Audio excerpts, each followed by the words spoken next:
Hello everyone, welcome to back my channel. I hope everyone is having a wonderful day. Before starting the video, please go ahead and hit the subscribe button and give this video a thumbs up. General Hospital recaps for Monday, June 23rd. Reveal Kai Taylor Jen's Austin Ostrup had news for Trina Robinson, Tabyana Ali, and Isaiah Gannon. Sawandi Wilson made an offer. Also, Carly Spencer, Laura Wright talked to Michael Corinthos, Rory Gibson about Daisy Gilmore, Corinthos, Levi Clark, Coughlin christening. And what happened to Willow Tate? Caitlin McMullen, closing parenthesis. Kai visits the gallery to meet Trina and informs her that he has accepted Drew Kane's Cameron Matheson internship offer. He shares that he initially declined the offer, but Drew clarified that the position is flexible and allows him to work from there. Trina is pleased that he's not leaving, but she still has doubts about Drew and believes that collaborating with him is a mistake.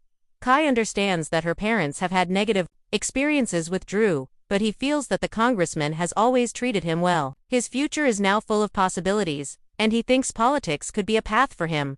Kai tells Trina that this is something he is eager to pursue, but he hopes it won't create distance between them.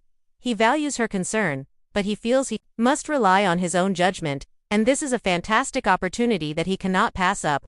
As Kai departs for a press conference, Trina kisses him and reassures him that she supports him.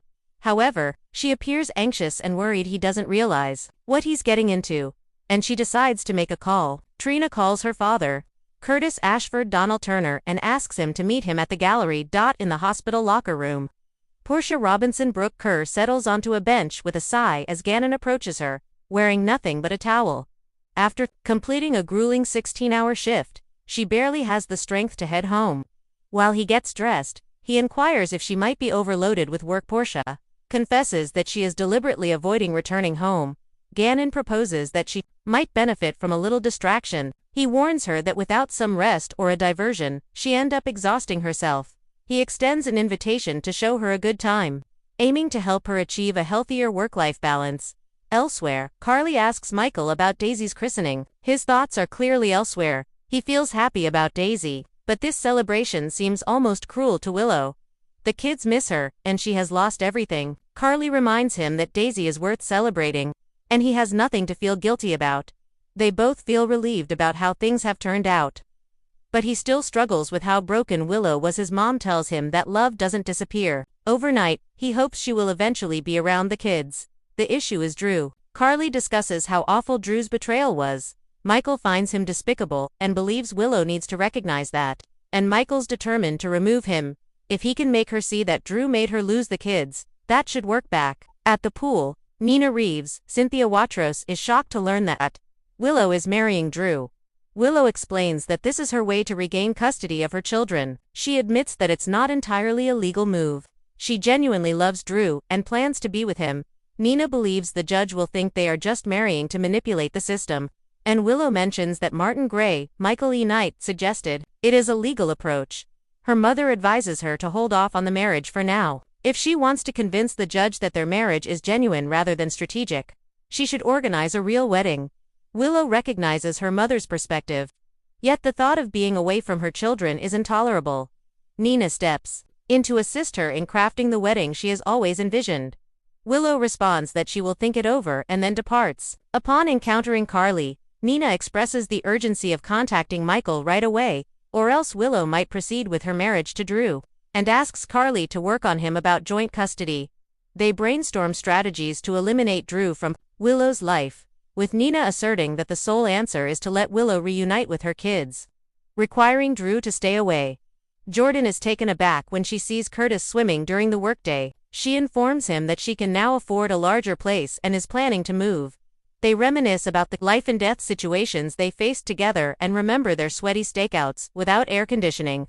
She recalls a night spent on the roof of his car, which was an amazing experience. They both acknowledge that this was a long time ago. Portia and Gannon arrive and notice them together as Curtis receives the call from Trina.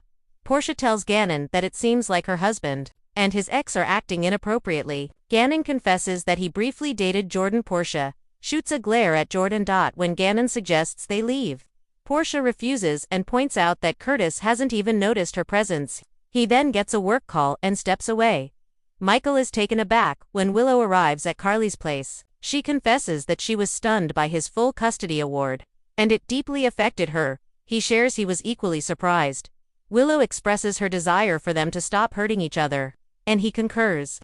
She then reveals that she is set to marry Drew.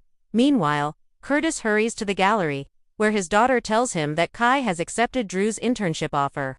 He urges her not to let his personal issues with Drew interfere with her relationship. She questions how bringing back the escort is meant to benefit her and inquires about the kind of trouble she might be facing. Tracy discusses Drew's presser with Brooke Lynn at the Quartermaine residence. Tracy Quartermaine, Jane Elliott informs Brooke Lynn Quartermaine Chase, Amanda Seton that she has accepted an offer from Drew. But now she must determine whether to proceed with it. She clarifies that Drew will drop the ketamine charges if she allows him to use the family name again. This proposition seems appealing to Brooke Lynn. Tracy confesses that her pride is hindering her decision, and her granddaughter encourages her to set aside her pride. Ultimately, all he receives is the name, not a position within the family. Meanwhile, Martin Gray, Michael E. Knight, has a meeting with Drew at his office. He claims that Tracy has given in, and they have her exactly where they want her. He's already informed the media. Drew thinks that's fantastic and mentions that Willow has accepted his proposal.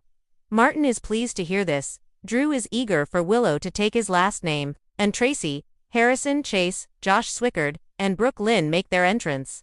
Martin is excited to greet them. After Tracy steps away, Chase and Brooke Lynn discuss whether she should proceed with this. The press shows up and Martin welcomes them, clarifying that they will be clearing Drew, who tells Tracy that this situation was unnecessary.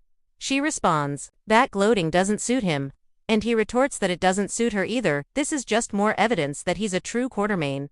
Kai enters Drew's office, and they discuss their shared goal of making the constituents happy. Kai recalls overhearing Curtis mention paying off Jacinda Page, Herschel, as the press conference begins. Drew addresses the tension with his aunt and expresses her deep regret for her actions. They agree to resolve their differences internally, and he has encouraged the PCPD to dismiss the charges against her.